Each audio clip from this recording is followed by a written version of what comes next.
Okay, so what does that mean? Well, I remember when I was a little kid and I was dealing with the issue of whether or not God existed.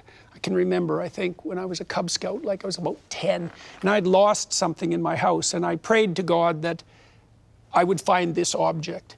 And my sense was, well, if there was a God, he could magically deliver to me what I needed unearned. It was something like that.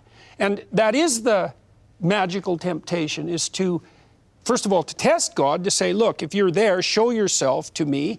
But that's also a very immature but attractive way of doing it, is, well, here's something I want, why can't you just deliver it? And Christ's response to that is, man shall not live by bread alone, but by every word that proceeds from the mouth of God. And so two things are happening there. First of all, he implies that you're not to call upon God to be the handmaiden of your whims, which is a very good way of thinking about it, because that wouldn't be good for you anyways. And that if you did want the ultimate in satiation from God, you wouldn't pursue bread anyways. You would pursue the bread that never runs,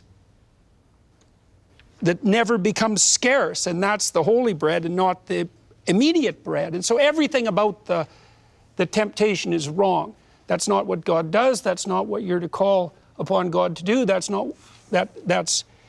Wouldn't be good for you anyways. And so that's all wrong. But you can understand the attraction there, which is to have what's unearned delivered to you by a divine force. And the fact that God won't do that is no proof of his non-existence. And so that's the first temptation.